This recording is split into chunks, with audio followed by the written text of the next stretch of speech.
Ok, bienvenue à ce Meetup Clojure. Pour ceux qui ne nous connaissent pas, Christophe Grand et Khalid Jebari et Kay James.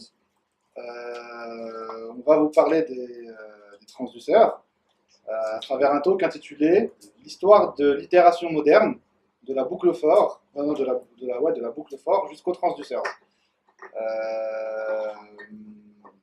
Comment ça va se dérouler? Je vous invite à prendre des notes, ça va être un peu sous forme de sketch, cours magistral un petit peu. Christophe jouera le rôle du professeur, de l'expert en la matière. Ça tombe bien, dans la vraie vie c'est le cas. Et moi je jouerai le rôle du développeur moyen, lambda, quoi, qui cherche à résoudre ses problèmes. Ça tombe bien, c'est plus ou moins mon cas, je suis un développeur normal. Genre, t'es pas normal. Il est normal. Ouais, voilà. Et il y aura un troisième rôle, mais je vous laisse, c'est une surprise. Un troisième personnage dans ce sketch. Ça durera environ 1 heure. On va parler d'une feature qui est encore en alpha. Ça pourrait bouger. On n'est pas à l'abri de changements d'API, de changements d'implémentation, etc. Mais dans le concept, voilà, ça va matcher ce qu'on va dire. Est-ce que j'oublie quelque chose, Christophe? Est-ce que tu vas ajouter quelque chose avant qu'on... Non, je pense que c'est bon, on peut y aller. Ok. Donc, professeur, on joue le rôle, hein? Ouais. Oui, non, bien sûr. Professeur, vous aviez un problème à me faire résoudre, je crois. Oui, on va prendre un traitement relativement simple. On va imaginer qu'on a un grand tableau, je sais pas, 4 millions d'éléments et 4 millions de nombres. Et on veut prendre uniquement ceux qui sont impairs et les incrémenter. Et les sommer ensuite. Et les sommer. Et on va faire la somme. Donc, alors, je note. valide. Déjà, note l'énoncé du. Voilà, je note l'énoncé. 4 millions de nombres. Quoi d'autre? C'est. Prendre les impairs. Ouais. Je note en raccourci, en abrégé. Impair. Les incrémenter. Incrémenter. Chacun des nombres. Et faire la somme du tout. Alors, on aurait pu écrire un symbole mathématique, mais peu importe. Somme du tout. Ok. Et Bon. ben. Tout d'abord, commence par le faire de la manière naturelle qui vient. Ouais, je vais essayer de résoudre ce problème. Ça n'a pas l'air très compliqué. C'est parti. Je vais écrire ici, ça va bien ici, ouais, c'est cool. Caméra, ok, c'est cool. Donc, je vais écrire en Khalid Script. C'est juste pour abréger. Imaginez un truc qui ressemble à JavaScript, mais je raccourcis un peu les trucs de syntaxe un peu longuet. Donc, Khalid Script sera sur GitHub demain. donc j'initialise un résultat, mon résultat de sortie, ma somme de sortie. Res égale 0. Ok. Je boucle sur ma collection. Donc I de collection. Voilà, de ma collection de 4 millions de nombres. Et si. En Khalid Script, c'est l'index ou... C'est l'index. C'est l'index. L'index dans la collection. C'est particulier comme langage quand même. Donc si on va considérer que j'ai une fonction qui me donne les nombres pairs, on va simplifier le code. Donc si odd de col de i, c'est-à-dire est-ce que si l'élément courant de la collection, je ne me trompe pas dans les parenthèses, est impair, je somme tout en incrémentant. Donc incrément, on va appeler inc de col de i. Puissance langage. Tu vois ça? Tu vois ça, hop. Et si c'était une fonction, je retournerais res. Professeur, qu'est-ce que vous pensez de ma solution? C'est pas mal, ça fait le boulot, mais par contre, là où on avait 3 étapes clairement indépendantes, maintenant on n'a plus qu'un gros tas. Et est-ce que tu pourrais arriver à refactoriser ton code pour refaire apparaître les différentes étapes? D'accord. Alors, si je me rappelle mes cours de programmation, pour ressortir les éléments dont j'ai besoin, il me faudrait une fonction pour chacune des étapes. Donc, je vais implémenter, par exemple, j'ai un filtre, j'ai une map, j'ai un map, et j'ai une réduction, j'ai un reduce. Donc, je vais implémenter map, filter, reduce. C'est parti. Alors, une fonction. Je commence par filter, par exemple. Filter qui prend un prédicat et une collection. Voilà.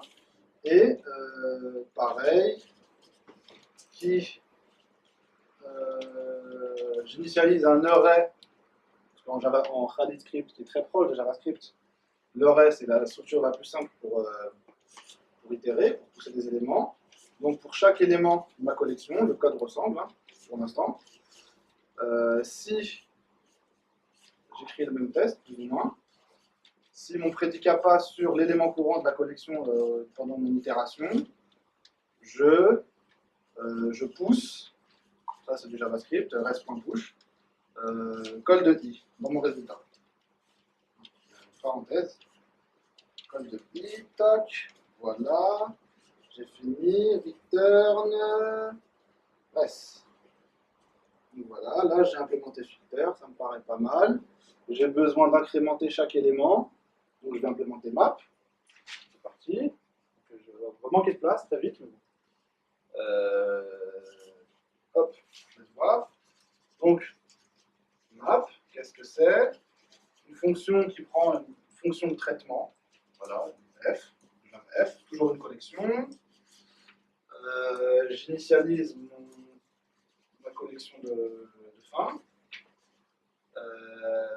Et ce que je dis, pour chaque élément dans ma collection, je pousse directement, là il n'y a plus de conditionnel, on n'est pas dans un filter, je pousse, je transforme en fait avec f chaque élément de ma collection.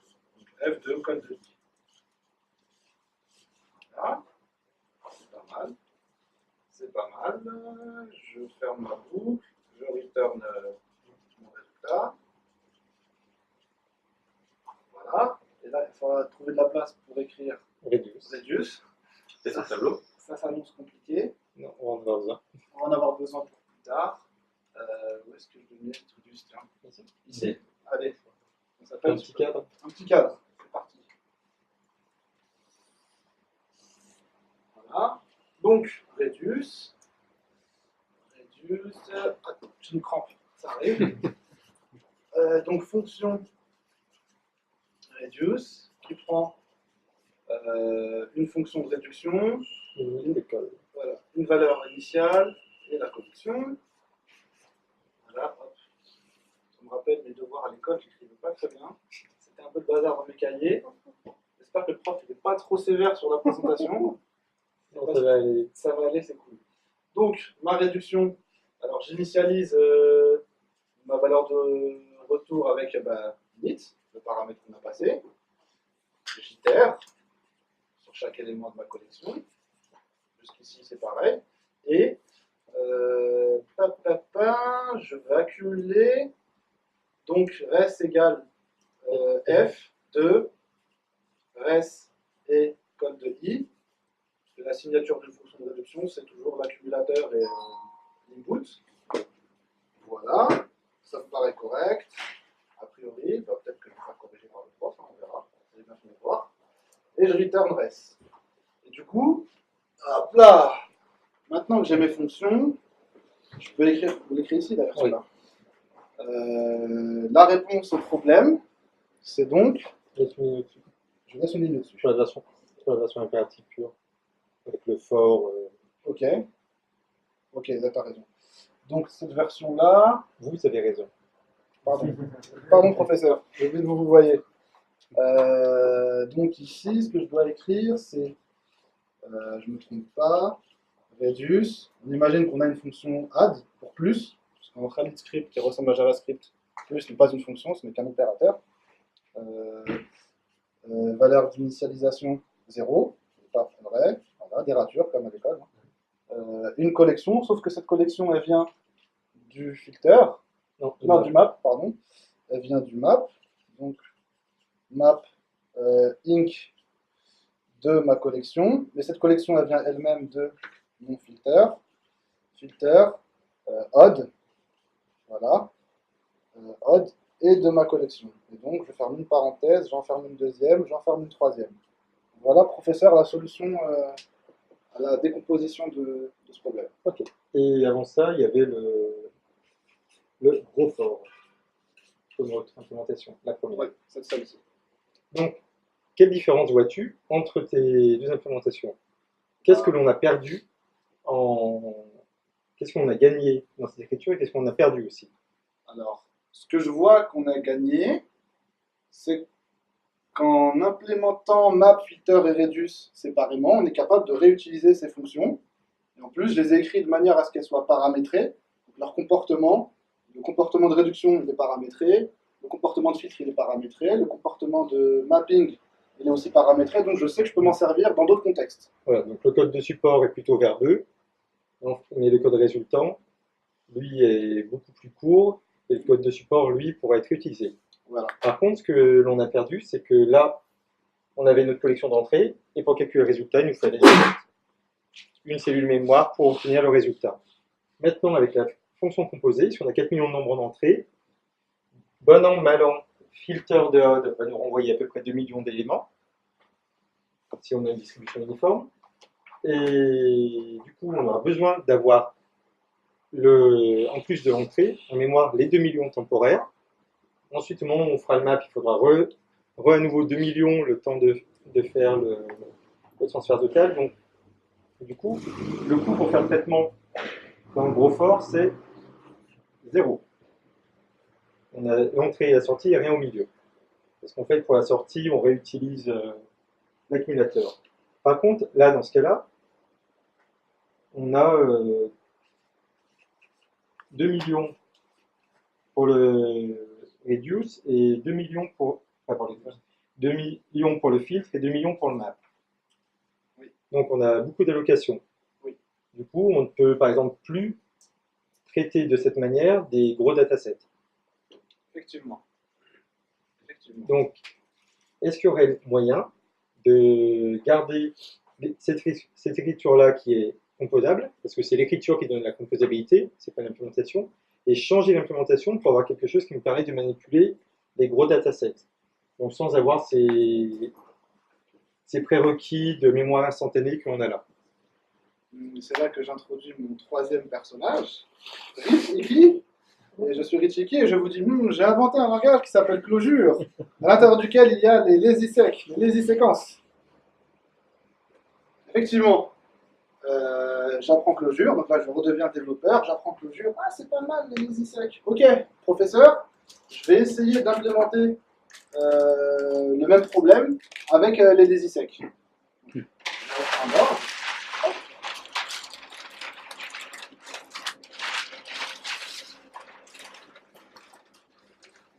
Peut-être que ce sera coupé au montage, peut-être pas, on verra. Suspense.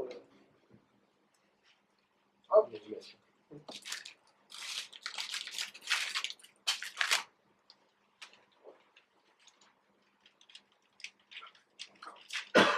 Encore une autre.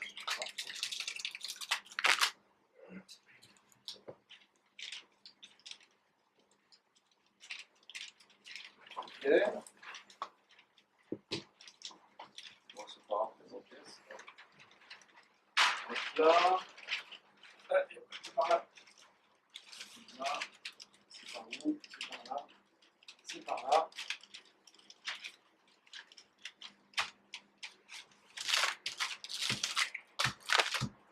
Ok. Ah oui, un petit bout ici. Ah, un petit bout de l'ensemble composé. Ah, c'est bien. Enfin, Ensuite, ça dans la bouche. Ok. Je suis prêt à résoudre le problème avec les lazy-sec. Avec les lazy-sec, ce que je vais écrire, c'est quelque chose qui est plutôt proche de cette version-là. Je vais écrire. Ah, on voit un petit peu derrière, c'est pas grave. Reduce. Donc là, on est passé en closure. Je regarde, je suis un tricheur. Reduce plus 0. Et Brali, vous écrivez trop gros. Ah oui? Je me rappelle plus pourquoi. Ok, bon, je vais écrire plus petit. C'est un R minuscule. Ok. Reduce de map de ink de filter odd. Voilà, en closure, on a la fonction odd de collection. 1, 2 et 3. Voilà l'implémentation avec les lycées, professeur. Qu'est-ce que vous en pensez? Bon, ben là, c'est bien. Du coup, là, cette fois, on va pouvoir gérer des gros datasets parce qu'on va prendre seulement un élément de la collection, lui faire passer le test. Si jamais le test succède, il ira à l'étage d'après, puis enfin ici. Donc, on n'a pas besoin d'allouer en mémoire toutes les collections intermédiaires d'un coup. Et je précise bien d'un coup, parce qu'en fait, on a besoin de les allouer au fur et à mesure. Elles sont immédiatement garbage collectées, les éléments qui constituent les ISIC sont vraiment éphémères, mais par contre, on va quand même avoir cette consommation mémoire qui va mettre une pression sur le garbage collector. Donc là où avant on avait 2 millions fois 2, cette fois on va avoir 2 fois. Avant on avait 2 fois 2 millions, cette fois on va avoir 4 millions de fois 1. Parce qu'on va avoir l'allocation de tous les éléments temporaires. Donc c'est vraiment des éléments très légers. Le garbage collector est très efficace, mais c'est comme en matière d'écologie, pas de déchets c'est encore mieux qu'un recyclage efficace. Donc, est-ce que tu pourrais arriver à retravailler ton code pour avoir moins d'allocations, au moins supprimer map pour commencer?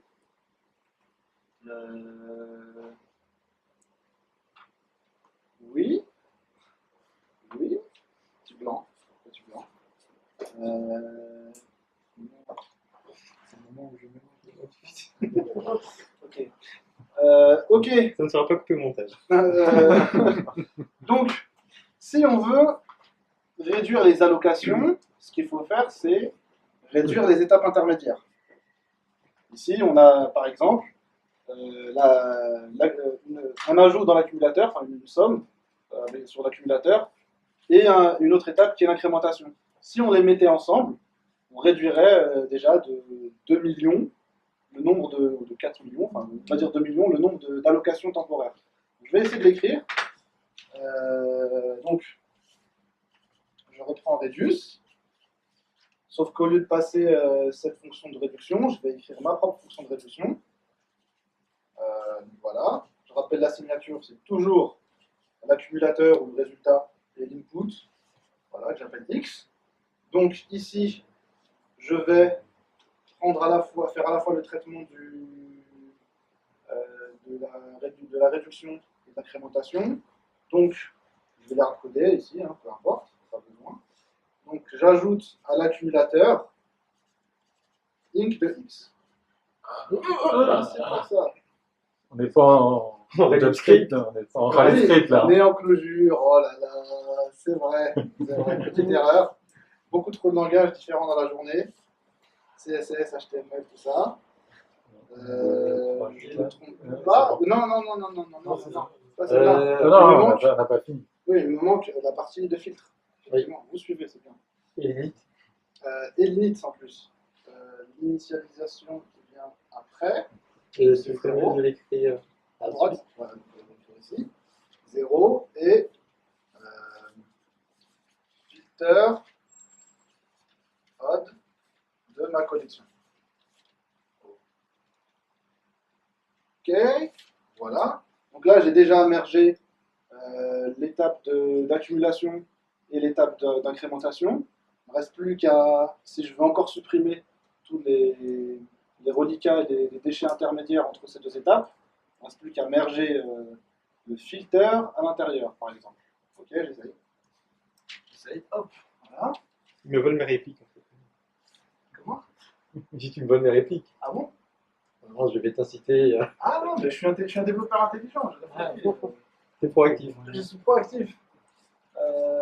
Donc, je reprends une fonction de réduction custom où je ne fais faire ce traitement que j'ai fait uniquement si mon test passe. Donc, si prédicat, non, odd d'ailleurs, odd de x, ben, je renvoie la réduction et l'accumulation, enfin la réduction et l'incrémentation en même temps de x. Sinon, je renvoie l'accumulateur. Hop, c'est le if, la fonction, je passe la valeur initiale et la connexion. Hop, voilà l'implément professeur. Qu'est-ce que vous en dites? Bon, c'est bien. Là, tu as supprimé toutes les allocations intermédiaires. Et tu trouves pas que ça ressemble à ton gros fort du départ? Effectivement, c'est une version closure fonctionnelle, mais en fait, qui fait la même chose. Et on a le filter qui est à l'intérieur, le map qui est à l'intérieur, le reduce qui est à l'intérieur. On ne peut pas s'en resservir ailleurs. On a vraiment les mêmes problèmes que de composabilité que la boucle for, mais on a une meilleure performance.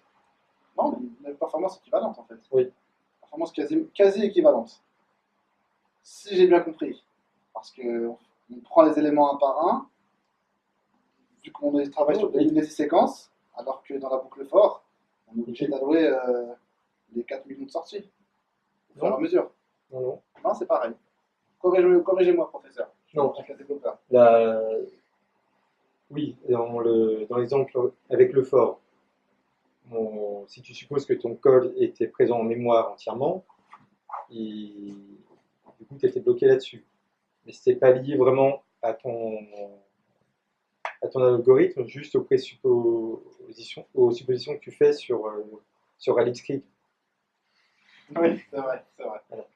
Donc, peut-être que call crochet i, c'est une notation pour un call get i qui va chercher sur le disque IM enregistrement ou je ne sais quoi. D'accord. Donc, nous, on est revenu globalement sur la même chose, mais dans une notation plus fonctionnelle. Oui.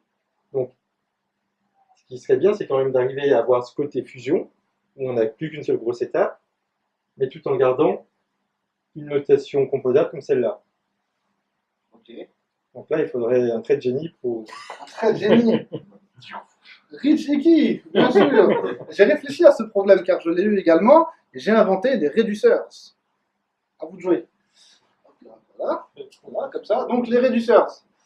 Je vais essayer d'écrire la solution avec les réduceurs. Vraiment, tu peux peut-être écrire juste au-dessus ou juste en dessous de celle-là. Oui, sensiblement la même. Effectivement. En fait, les réduceurs. Ouais. Couleur pour qu'on différencie. Merci, professeur. Donc, je vais l'écrire au-dessus, la solution avec les réduceurs. Reduce plus 0. Et là, au lieu d'utiliser map, j'utilise le réduceur, enfin le map des réduceurs. L'écriture reste la même. Et là, au lieu d'utiliser le filtre du corps, j'utilise le filtre du réduceur. Enfin, du namespace, enfin des réduceurs. Et du coup, le reste de l'écriture est identique. 1, 2, 3. Et voici la version avec les réduceurs. Qu'est-ce que vous en dites, professeur? Ça marche. Et maintenant, on a un autre problème. L'autre problème, c'est que maintenant, on a map et rmap. On a filter et rfilter. On a deux mondes parallèles qui commencent à évoluer. Chaque fonction doit être implémentée deux fois. Et dès lors qu'on crée une fonction qui se base sur, par exemple, sur filter, et bien, si on veut avoir cette version réduceur, il faut la réimplémenter basée sur les réduceurs. Donc, en gros, on a forqué l'univers closure en deux implémentations parallèles. Donc, la promesse qui est vous prenez du code et pour le faire aller vite, magiquement, vous rajoutez R/ devant tout. Ça marche que dans les bons cas, et dans tous les autres cas, ça devient relativement pénible, et souvent, c'est plus simple de faire ça. Mais du coup, la phase d'optimisation n'est pas aussi douce qu'on nous l'a promis. Mais le problème devient encore pire avec Core A5, parce que dans Core A5, on voit apparaître des maps et des filters et toute la clique qui fonctionnent sur les channels. Donc là, non content d'avoir deux implémentations des mêmes comportements, maintenant on a trois implémentations. Donc ça commence à faire beaucoup de duplication de code, des fonctions qui manquent de ci, de là, des détails qui varient. Donc finalement, les réducteurs, c'était pas tant une bonne idée que ça, ou peut-être pas totalement abouti. Donc le truc, c'est que si on regarde bien, par exemple là, dans notre reduce, contrairement au for où il y avait encore le for qui était au milieu, là, quand on regarde juste cette fonction, elle n'a aucune dépendance, aucun couplage avec une quelconque API de channel, de réduceur, de lazy seek. C'est une pure fonction qui travaille sur des éléments discrets et à aucun moment elle ne parle de collection ou de flux ou de quoi que ce soit. Donc ce qui serait intéressant, ça serait d'arriver à faire apparaître ça.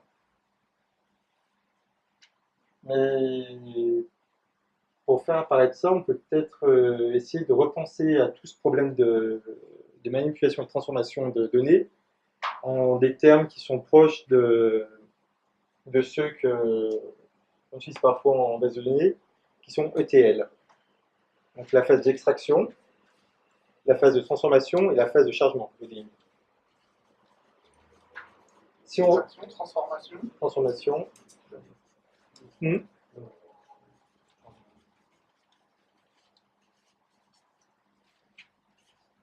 Je note pour tous, hein, pour que tout le monde enregistre bien dans son crâne.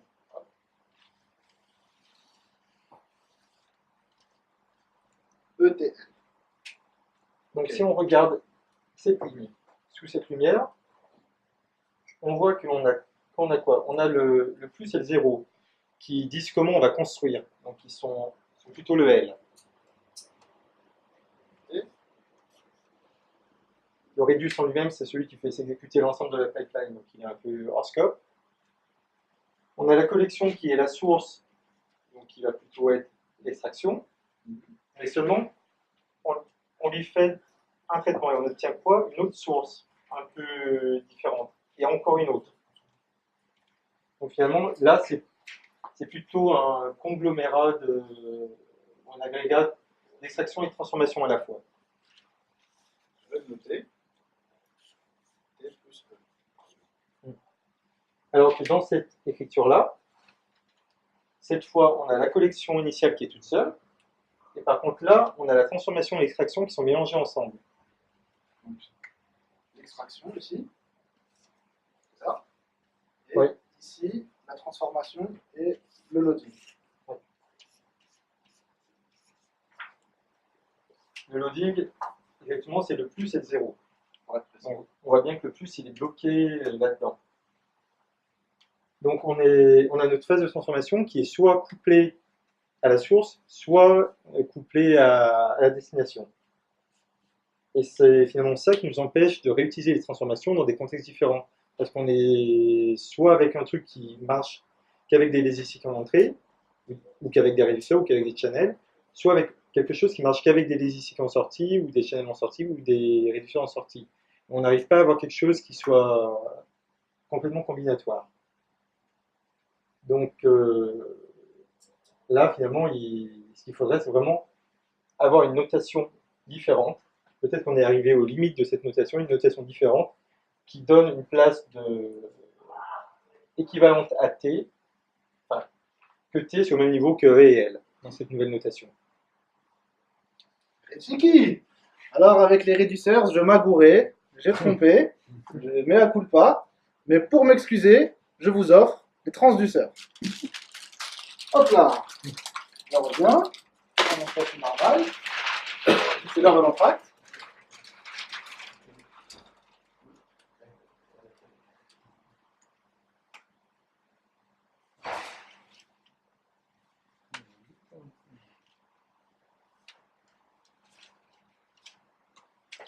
C'est quoi le score hein? Combien, ouais? Combien, je sais pas, j'ai entendu que tu dis.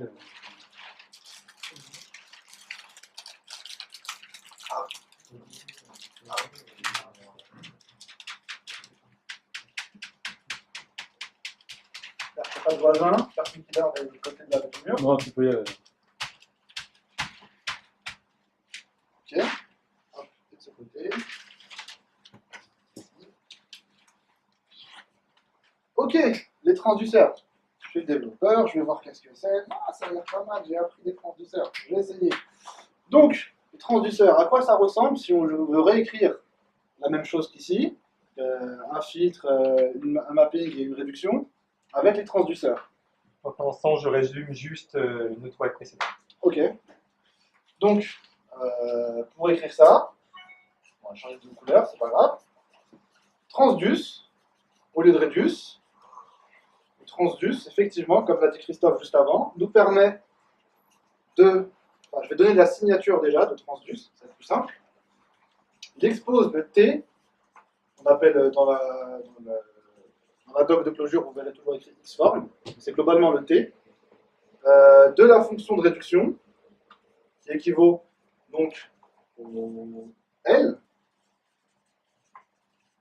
la reduction fonction, qui permet de produire le résultat final, on va dire, et la valeur d'initialisation, par exemple, limite toujours, et la collection.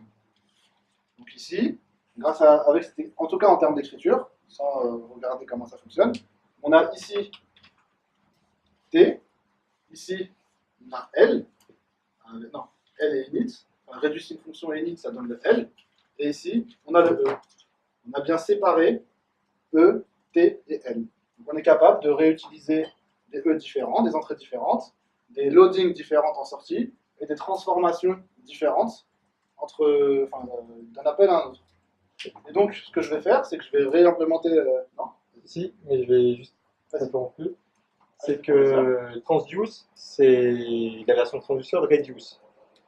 Et on a vu que reduce, c'est ce qui mettait toute la machinerie en branle, qui lançait le traitement. Et par exemple, pour appliquer une transformation à des séquences, donc dans un contexte de lazy séquence, c'est simplement la fonction séquence qui va être utilisée à la place de transduce.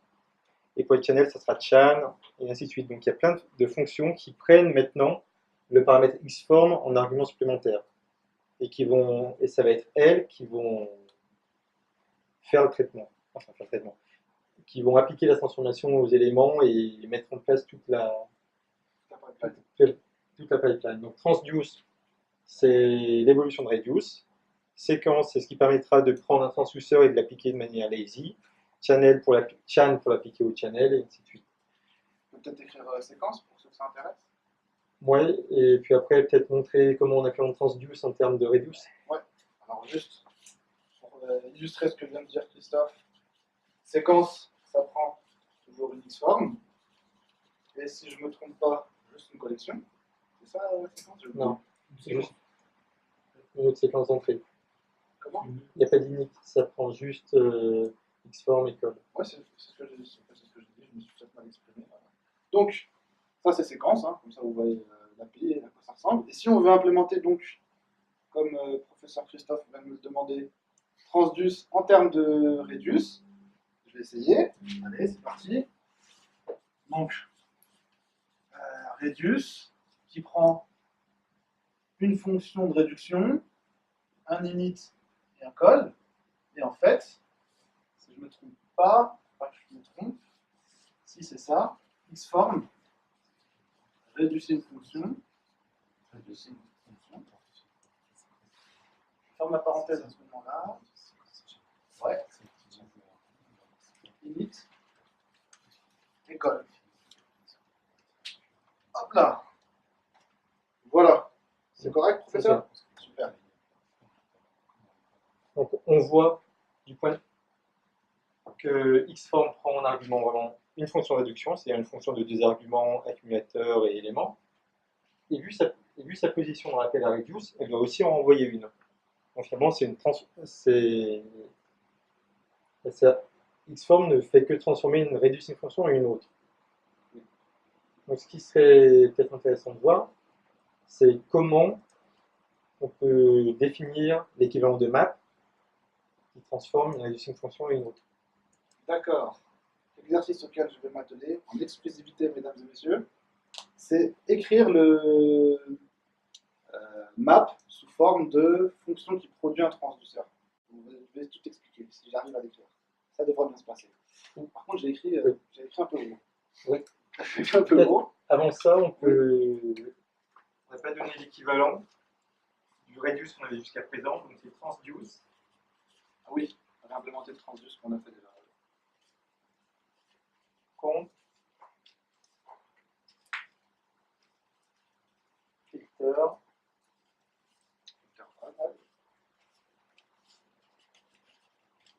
map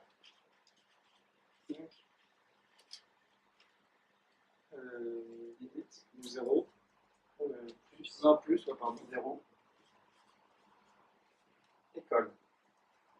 La X-form. La X-form, la composition de filter et de map. La reducing function, c'est plus. La valeur d'initialisation, c'est 0. Et la collection, on la retrouve à la fin. Donc là, les fonctions librairies standards, telles que filter et map, héritent maintenant d'une nouvelle arité, où elles ne prennent plus d'entrée explicitement. Donc là, quand tel que filter hot sont spécifiés d'entrée ou que map inc sont spécifiés d'entrée, on obtient automatiquement un transduceur, c'est-à-dire une fonction qui prendra une reducing function qui en renverra une autre. Exactement. Et comme ça prend une reducing function et ça en envoie une autre, on peut les composer les unes derrière les autres sans problème. Et d'ailleurs, ce que je vais faire, c'est d'essayer d'écrire, de réécrire, de réimplémenter l'arité 1 de map, pour bien comprendre comment ça fonctionne. Et dernière chose, ça se lit de gauche à droite comme une pipeline. Ça sera vraiment, on commence par appliquer le traitement de gauche avant celui de droite. Donc, implémentons map avec l'arité 1. Donc, je définis une fonction. Voilà, je vais devoir Oui, écrire petit. Ok. Donc, je définis une fonction. Je vais l'appeler mapping juste pour pas clasher dans namespace, parce que je suis dans un rebel. Je ne sais pas si vous avez remarqué. De laisser de la place à droite. Ouais, ok. Donc, le paper rebel. Une application iPhone, ça il faut faire. Mapping. Donc, on a dit, si je regarde la signature, c'est une fonction qui prend une fonction en paramètre. Quelle fonction? Mapping. Prendre la fonction de mapping en paramètre. Ah, d'accord. Oui. J'ai cru. Non, pour l'instant, c'est une fonction de mapping en paramètre. Je reprends vraiment la signature ici. Ok. Donc, la fonction de mapping, je vais l'appeler fmap, par exemple, pour bien la différencier avec d'autres fonctions qu'on pourrait avoir à utiliser. Et donc, ça me renvoie une fonction. Ça me renvoie une fonction qui prend, comme Christophe vient d'expliquer, une fonction de réduction en paramètre. Je vais l'écrire reducing function. Et qui me renvoie une fonction de réduction. C'est bien ce qu'on a vu ici, vu que Xform prend une fonction de réduction, il doit renvoyer une fonction de réduction par rapport à sa position ici. Donc c'est bien ça. Et une fonction de réduction, c'est toujours la même chose. C'est une fonction qui prend un accumulateur et un x, et qui va faire le mapping. Donc je vais appliquer ma fonction de réduction sur l'accumulateur. Jusqu'ici, je ne change pas vraiment l'implémentation que j'ai écrite tout à l'heure. Sur l'accumulateur, et ma fonction de transformation, donc fmap, ma fonction de mapping, sur l'élément courant. Et là, si je ne me trompe pas, hop là, j'ai pas de parédite, hein, je fais ça à la main. Hop là. Professeur, est-ce que mon implémentation du transduceur mapping est correcte? Oui, elle est correcte. Super. Premier coup. Non, c'est pas vrai, on va répéter. Ouais, voilà vraiment l'essence du transduceur. Donc ça, parfois, au début, c'est un peu difficile de s'y mettre parce qu'il y a ces deux étapes de passage d'argument, enfin trois. Et je suis sûr que si on essaie d'y penser en termes de pattern objet, on aurait une factory de wrapper builder, comme ça.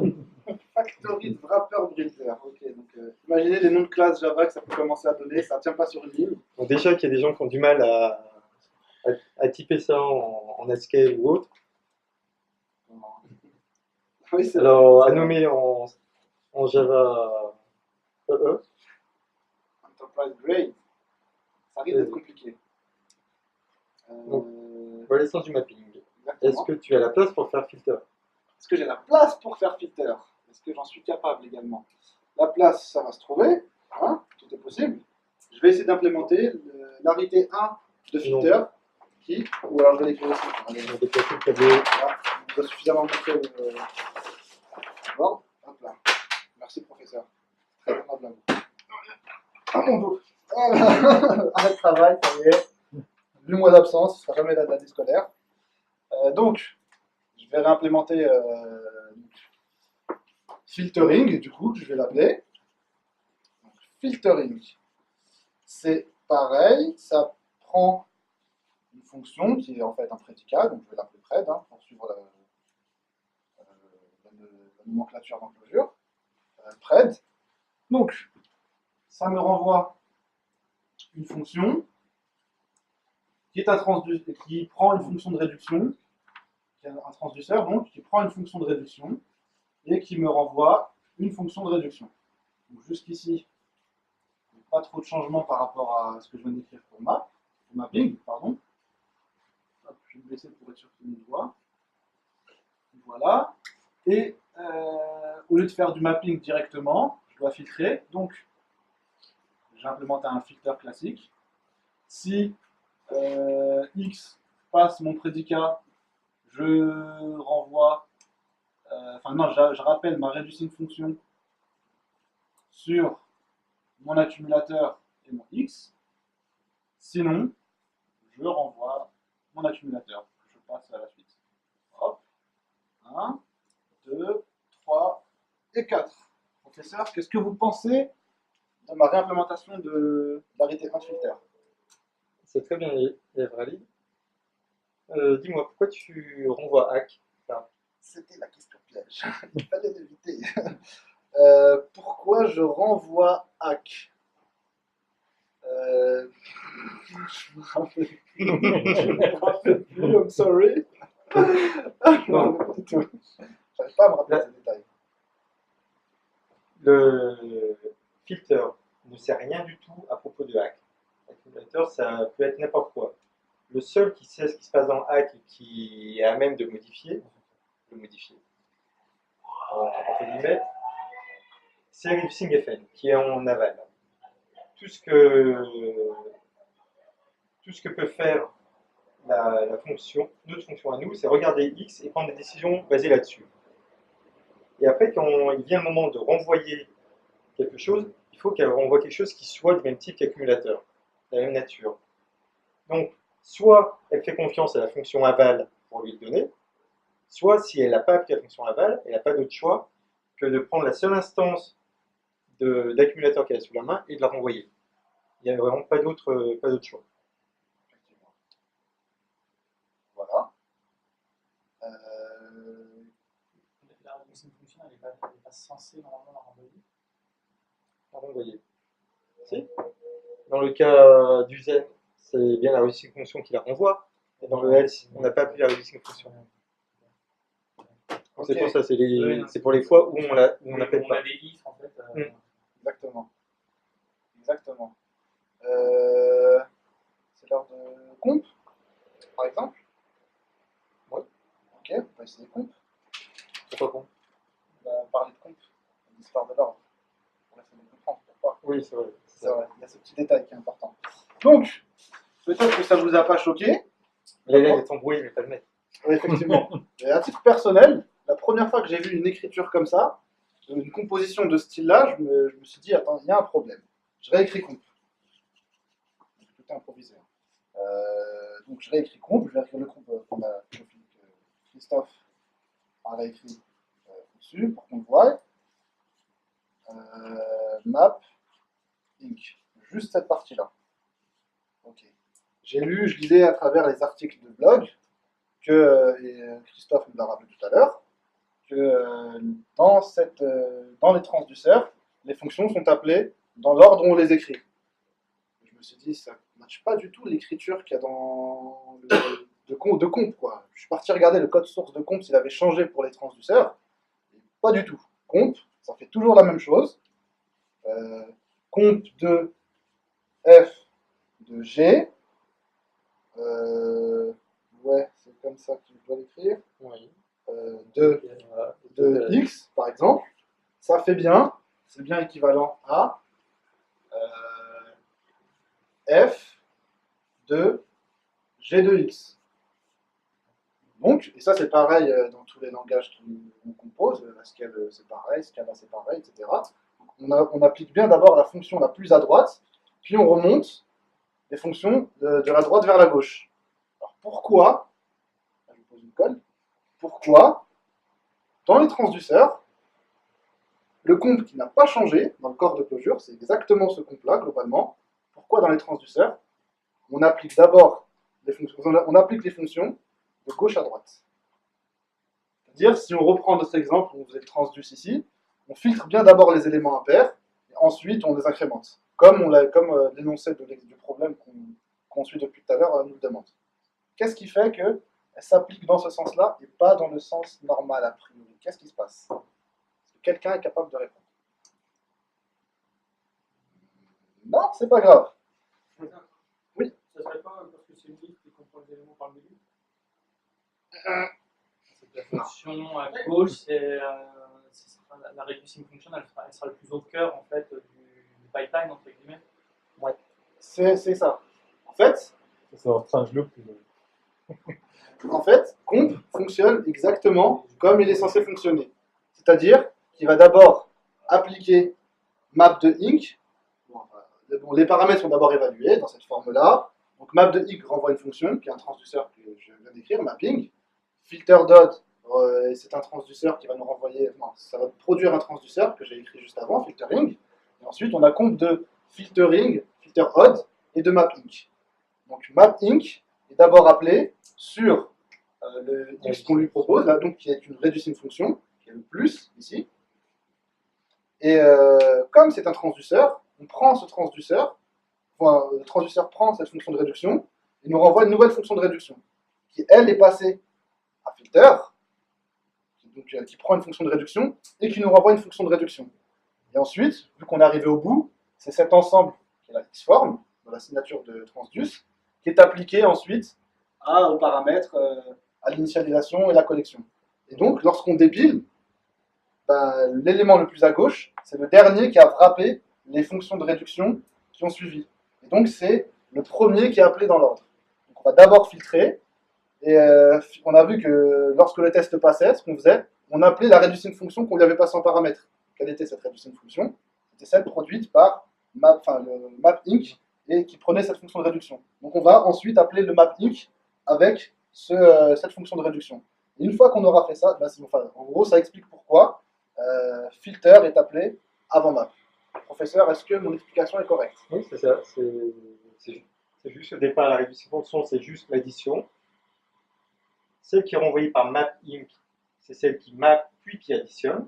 Celle qui est renvoyée par filter-add appliquée à celle qui map puis qui additionne, c'est celle qui filtre puis qui map puis qui additionne. Donc on voit bien que l'ordre se fait dans le sens gauche à droite et pas droite à gauche comme on pourrait se faire avoir. Exactement. Donc là, je pense qu'on a couvert l'essence des transduceurs. Il reste plein de petits coins obscurs, mais là, pour une première exposition de transduceurs, je pense qu'on a tout couvert. Je pense qu'on a fait le tour et qu'à partir de maintenant, vous êtes capable d'aller faire joujou plus ou moins avec les transduceurs parce que vous avez compris ce que c'est. Merci à vous.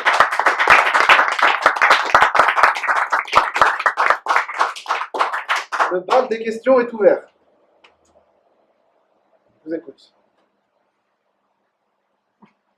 Oui, tu parlais de complecting dans un petit commentaire en disant qu'effectivement.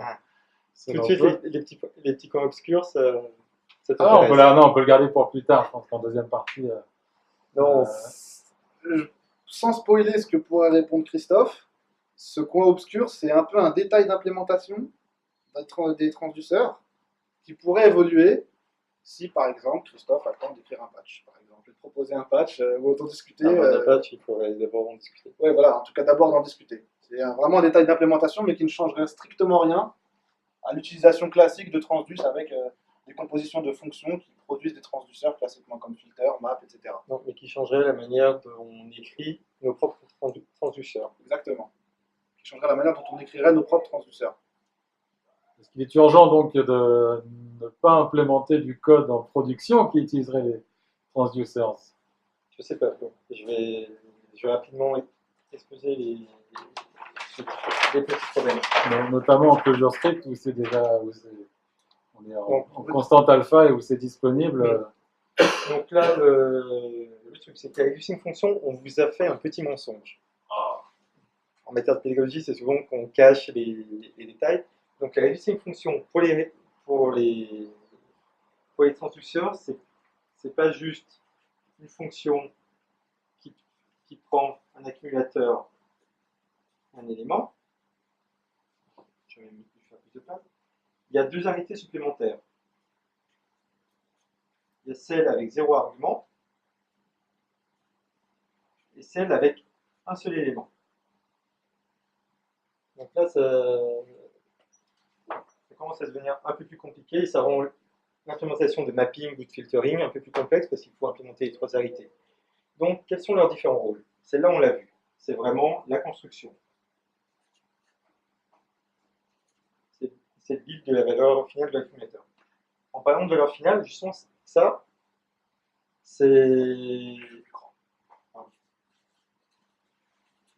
Ça, c'est qui prend juste un accumulateur. C'est pas un X, c'est un accumulateur. C'est celle qui va finaliser la réduction. C'est-à-dire que pendant toute la phase d'accumulation, peut-être que notre accumulateur est plus riche, ou peut-être qu'il est mutable, et qu'à la fin, on veut le fermer, le finaliser, nettoyer tout ce qui peut traîner. Donc ça se fait dans cette arité-là.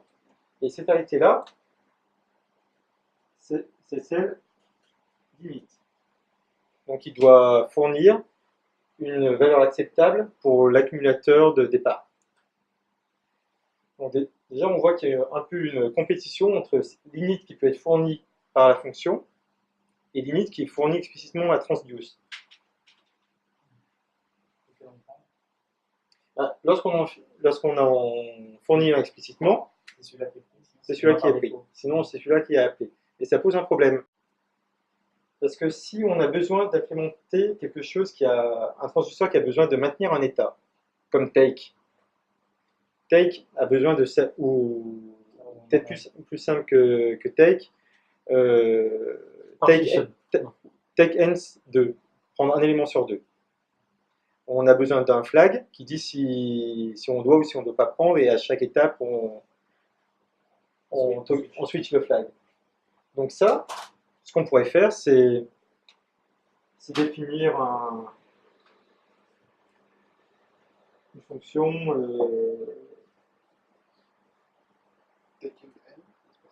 taking seconde, on va faire que pour K2, qui prend donc en entrée la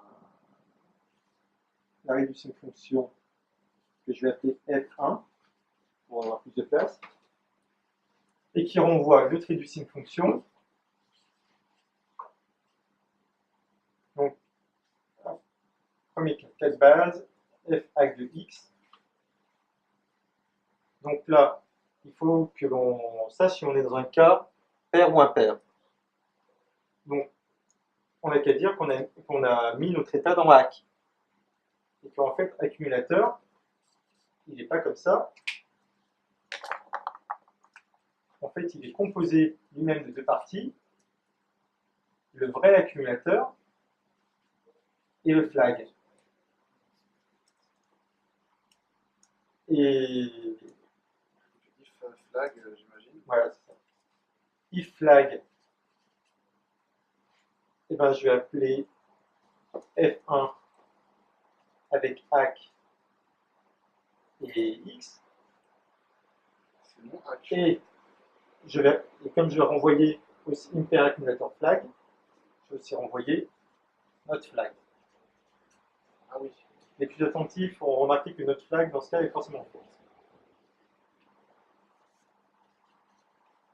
L'optimisateur. Donc, et dans l'autre cas, on n'appelle pas F1, donc on fait juste hack et true.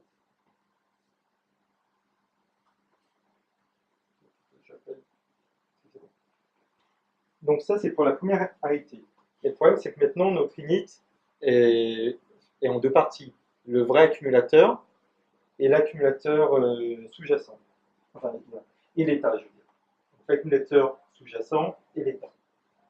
Donc, pour l'initialisation, quand on veut fabriquer un nouvel état, eh ben, c'est simple. On appelle simplement la fonction sous-jacente pour fournir sa partie de l'accumulateur et true qui est notre état par défaut.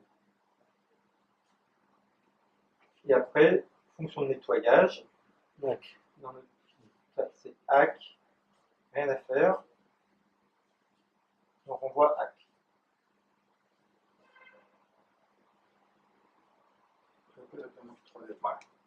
Donc en faisant ça, on aurait fait un transduceur qui prend un élément sur deux. Il y a deux problèmes à ça. Le premier, c'est que à chaque étape, on va allouer ce petit tube. Donc là où les transducteurs devaient nous libérer de toute cette pression allocative, on vient de la recréer. Je suis dormant. Pardon, professeur. Donc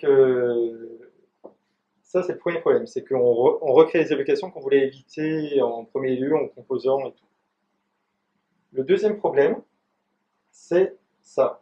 C'est que dans les cas où on va avoir une pipeline avec un init spécifié par l'utilisateur, l'utilisateur devra être au courant de tous les empaquetages qu'il doit faire de son état pour fournir de base une initialisation qui soit compatible avec ce qu'il y a derrière. Voilà.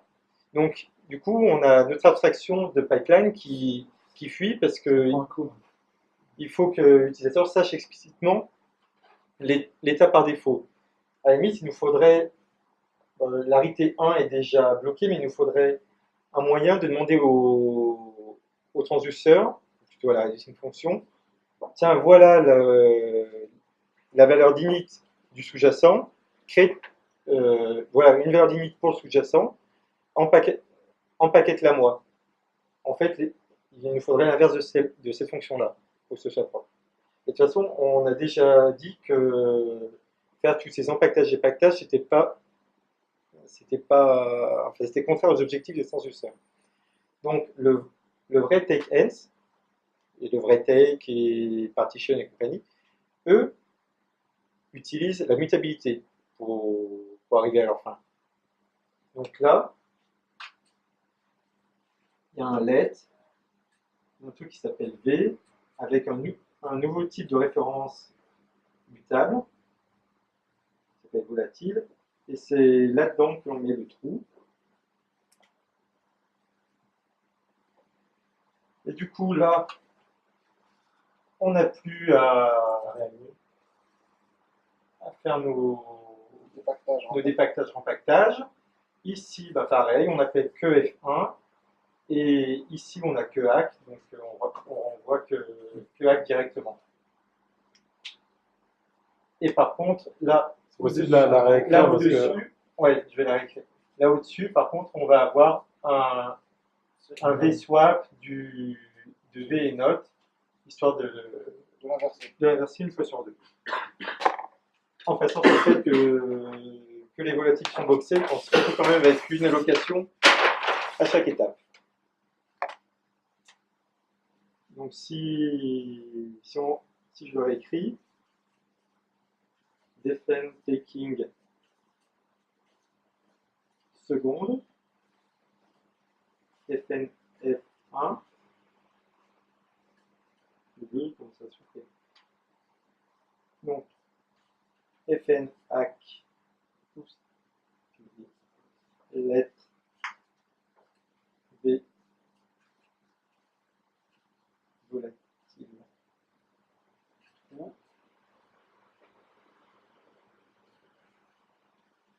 Donc fn hack x. Donc là je prends le même comportement précédemment. Donc je commence par faire un v-swap sur ma volatile de note. Du coup, j'obtiens une nouvelle valeur qui vient d'être mise dedans, que je pourrais directement capturer là. If v-swap v-note. Donc dans ce cas-là, j'appelle f1 avec l'accumulateur et x. Sinon, j'appelle l'accumulateur. Voilà. Ensuite, Ça reste un dead. Non, le dead binding, il package tout. Ouais. Il package les trois, Ouais, les trois variétés. oui, il package JVFM. D'accord. Donc la première initialisation, eh ben, j'appelle juste F1, qui pour le dépackage.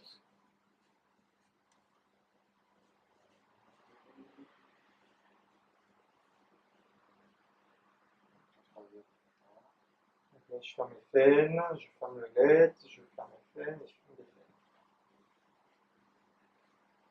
Donc voilà à quoi ça ressemble en vrai. Seulement là, il y a plein de choses qui d'une implémentation à l'autre vont revenir. Le fait que à cause de cette init qui peut être explicite, ici on ne va jamais pouvoir faire quoi que ce soit à part appeler F1. Ici, vu qu'on n'a pas le droit de modifier la valeur d'init, sinon ça ferait une fuite au niveau du contrat de transduce avec une init explicite, celui-là, c'est toujours la réalité 0, c'est toujours celle-là. De la même manière, bah, déjà celle-là, elle est. En fait, c'est ensuite, à ce niveau-là, bah, c'est pas qu'on peut rien faire parce que là, par exemple, on pourrait nettoyer notre état, peut-être si on avait une ressource à libérer, on le ferait à ce moment-là. Mais à la fin, on finit toujours par faire F1 hack et c'est quelque chose qui.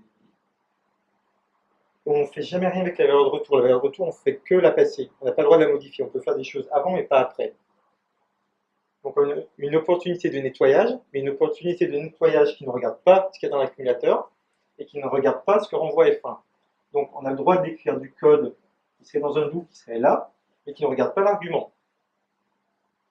Et qui ne regarde pas ce que renvoie ça. Donc là aussi c'est bizarre. On aura toujours cette structure avec du code au milieu qui n'a aucune adhérence avec les deux qui est à côté.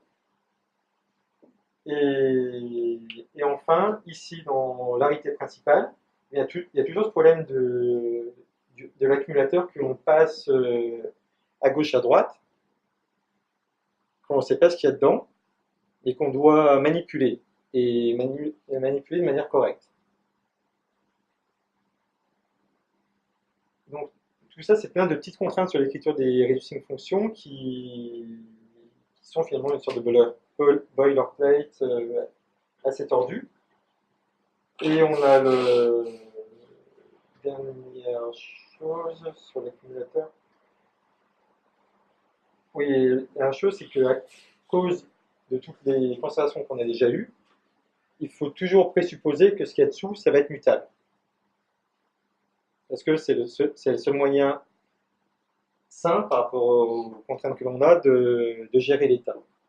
Donc d'ailleurs, c'est pour ça aussi qu'il faut jamais, ou éviter autant que faire se peut et prendre des précautions pour le faire, il ne faut jamais appeler Xform, enfin un transduceur soi-même. Il faut laisser le soin à transduce, séquence ou autre d'appeler le transduceur. Parce que la réduction de fonction retournée par un transduceur est quelque chose de mutable et donc à usage unique et il y a tous les problèmes de synchronisation qui se posent derrière.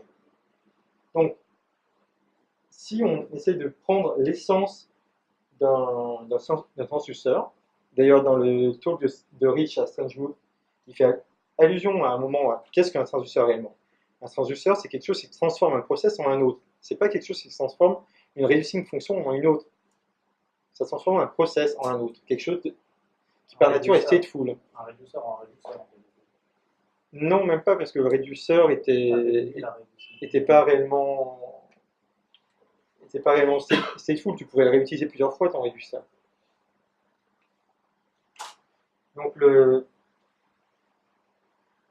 là, finalement, ce que l'on a, c'est on a une sorte de process qui a deux méthodes.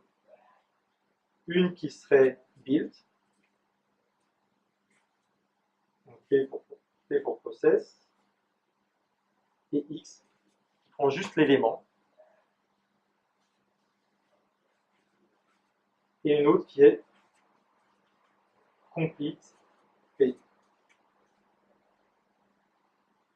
Et ah oui, et autre chose que j'ai oublié de mentionner au niveau de la complétion des choses, c'est qu'il y a une valeur de retour particulière pour, euh, pour cette, euh, pour cette arité-là, qui est les valeurs reduced, donc où on wrap si on veut interrompre un reduce, si on veut interrompre une itération, on prend la dernière valeur que l'on veut, on la wrap dans un reduced, et là, à l'extérieur, transduce ou séquence et autres vont voir que c'est quelque chose qui est wrappé et vont arrêter le traitement.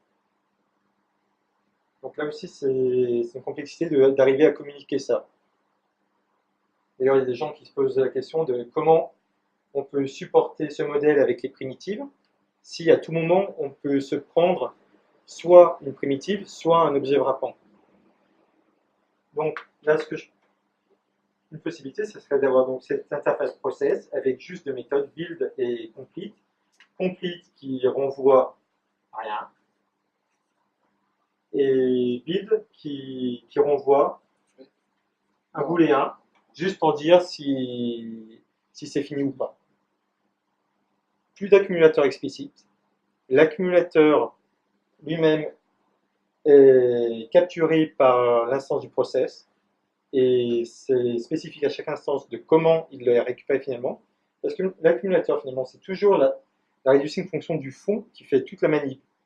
Et elle passe son temps à l'envoyer en haut et redescendre. Il traverse tous les transducteurs à l'aller et retour. Il n'est jamais modifié. Donc pourquoi elle ne le garde pas jusqu'au bout pour elle-même? Donc en reconnaissant qu'il y a derrière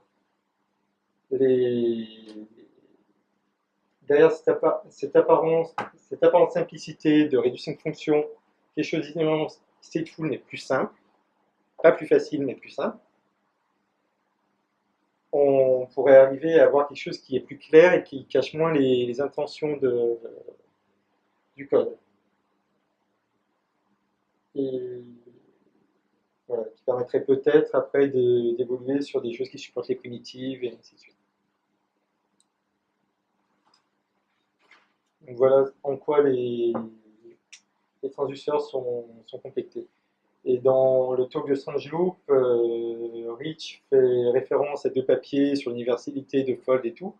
Le problème, c'est que oui, fold est universel, le right fold, et nous on a un left fold, d'où le reduce pour interrompre et tout, parce que on n'a pas un right fold qui marche bien dans un langage qui a une évaluation à la demande comme Haskell, mais qui ne marche pas aussi bien, enfin, sans sucre syntaxique, sans créer des sums à tout va, dans un langage à évaluation stricte comme Clojure. Ça répond à ta question? Ah oui, oui, Bah ouais. Ouais, surtout après avoir vu le talk de Rich. Hein. Ok. Donc, Il y avait un tweet de David Nolen qui disait qu'il y avait lazy seek dans Clojure, parce qu'il y a 7 ans, il n'y avait pas les transducers. Est-ce que ça veut dire qu'aujourd'hui, il faut éviter les lazy seek? Je sais pas, on aurait pu, on a peut-être dit la même chose à l'époque des réducteurs aussi. Donc les ISIC, elles, ce qu'elles offrent que les autres n'offrent pas, c'est la persistance. Tu ne feras un traitement qu'une seule fois avec les ISIC séquences, donc tu peux le consommer plusieurs fois. Mais après, par contre, la persistance est en compétition avec le fait de pas allouer en mémoire toute la séquence, parce que si tu as persistance, ça veut dire que tu la gardes. Donc c'est un problème. Et puis faire de la composition de fonctions, c'est pas non plus forcément toujours tout bénéfice au niveau des performances. Par exemple, un des premiers transducteurs que j'ai fait, c'est le chunk transducer, qui permet de découper une pipeline de transduce en deux étapes, parce que finalement, chaque élément potentiellement va faire toute la pipeline à chaque fois. Ici, la pipeline est un peu complexe, ou utilise des grosses des grosses données pour faire des lookups, des choses comme ça, on peut avoir beaucoup d'invalidation de cache. Pour la première étape, il y a besoin d'une grosse map. La map va être interrogée, ça va ramener des choses dans le cache du CPU. Ensuite, on passe à l'étape d'après. Repareil, on ramène des choses en cache ou du disque, et ainsi de suite. On fait toutes les étapes. Donc, on a passé son temps à charger des choses qui ont été poussées par l'étape d'après. Et ensuite, on arrive au deuxième élément qui a à nouveau besoin de ce qu'on a jeté 5 secondes avant, enfin même 5 nanosecondes avant. Et, et là, les ISIC, il y avait les chunk SIC qui permettaient d'éviter ça. Et on peut faire des chunk transducers qui permettent de couper en 2 ou en 3 ou en 4. Et donc, dans certains cas, c'est plus efficace de faire localement le même traitement plein de fois, puis de passer à l'étape d'après sur ce batch-là, plutôt que de traverser la chaîne de transformation pour chaque élément. Donc il y a plein de subtilités qui font qu'il est difficile de processing entre guillemets un peu de transformer. Question. Dans quelle proportion on va être plutôt utilisateur de transistors, donc utiliser la première ligne par exemple en rouge là-haut, donc utiliser transist versus être implémenteur de transistors quand on a un besoin qui n'est pas. Et ben ça c'est aussi un peu lié à ce que demandait Gilles. C'est qu'un autre truc, c'est que les séquences, on a déjà plein de librairies qui manipulent les séquences. Et elles ne vont pas magiquement, du jour au lendemain, se mettre à produire un transducteur si on leur passe un argument de moins. Donc du coup, on va être dans cet entre-deux où on veut transducer quelque chose qui était avec les séquences avant, il va falloir faire de la réécriture de code. Et ça veut dire aussi que du point de vue stylistique, il va falloir maintenant favoriser des écritures de fonctions plutôt point free, donc via la composition, à des écritures où l'on nomme explicitement les arguments. Donc c'est pas mal de changements relativement profonds dans ce qui constitue du code idiomatique closure. Donc je suis pas sûr que ça soit tant efficace que ça, et je suis On risque d'avoir deux mondes quoi, qui coexistent un peu. Moins fort qu'avec moins fort que les autres, parce que là où précédemment avec Reducer, Channel et Séquence, supporter les trois mondes, ça veut dire faire trois implémentations différentes. Là, supporter le nouveau monde des transducers, c'est refactorer le code existant. Voilà, donc c'est quand même, en termes de transformation de code, c'est moins violent. Mais moi, c'est l'aspect, on va dire, sociologique ou stylistique de ce qui va constituer maintenant du code idiomatique closure qui va être assez le plus dur à gérer. C'est là où va être le legacy, à la fois dans le code écrit et dans les mentalités. Et je suis pas sûr que si closure, depuis le premier jour, n'avait pas eu de lazy séquence et avait forcé à ce qu'on utilise comp à tout va, il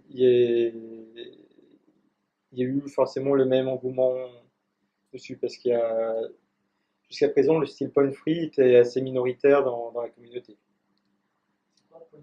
Point free, ben, c'est que tu nommes pas tes arguments, tu fais tout par composition. Enfin, par composition, mais au sens large, ça peut être juxte, par exemple, everypred et toutes ces fonctions qui prennent d'autres fonctions et qui renvoient des fonctions. Ouais. Donc en fait, tu as peur qu'il y ait une espèce de rupture avant et après transducer assez forte. Je suis pas sûr que la rupture se fasse. D'accord, parce que finalement, personne n'utilise les réducers. Je vois qu'il y a utilisé les réducers. Voilà. Effectivement, parce que ça ne prenait pas les lazy six, ça ne pouvait pas ça les supportait pas. Et effectivement, on a l'habitude d'utiliser. J'ai utilisé les réducteurs de manière locale sur des optimisations, mais de manière générale, comme étant la première chose que j'utilise quand j'essaye de résoudre un problème, non, parce que déjà il n'y avait pas fort, et il n'y a toujours pas fort avec les transduce. J'avais écrit un fort pour les reduce qui était presque pas buggé. J'ai juste un petit doute au niveau de certains trucs. Bon, voilà,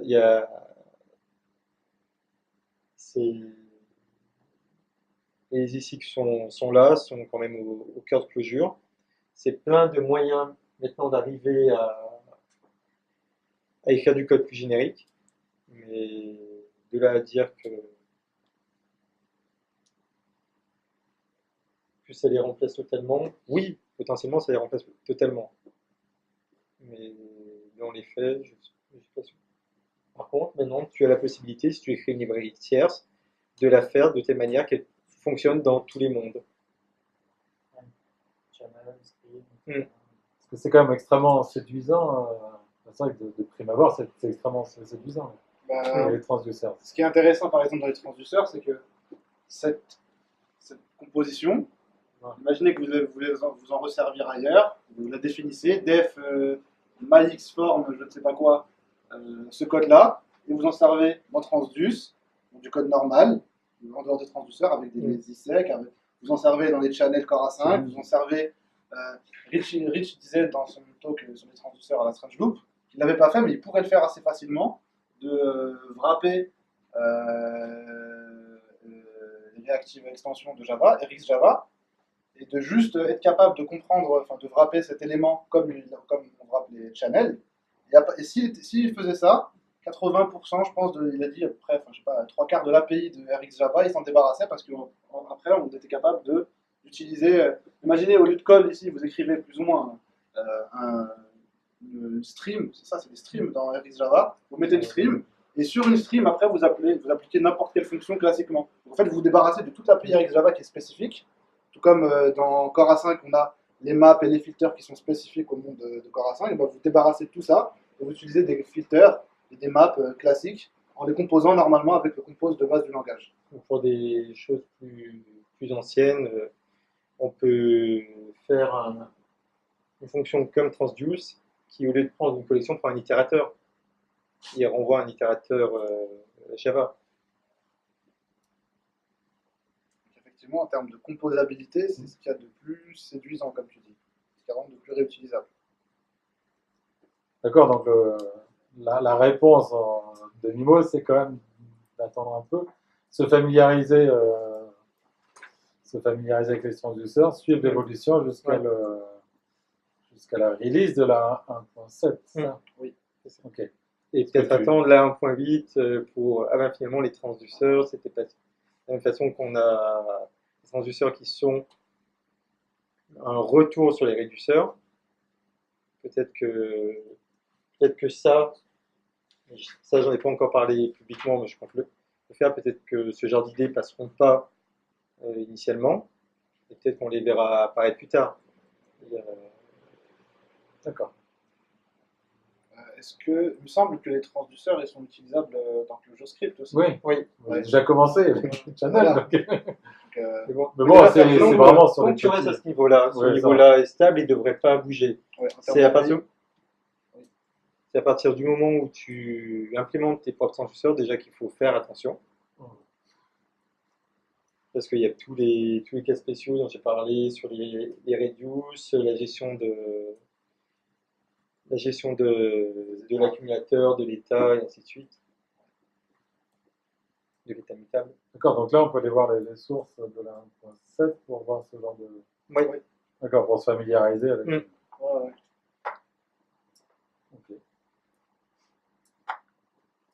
D'autres questions? Tu as déjà commencé à utiliser Christophe Juste jouer avec. En prod, non. Ils comptent déjà changer ce que Voilà, donc, il y a la machinerie interne, je pense pas que. Voilà. Bah, merci beaucoup. Merci à vous.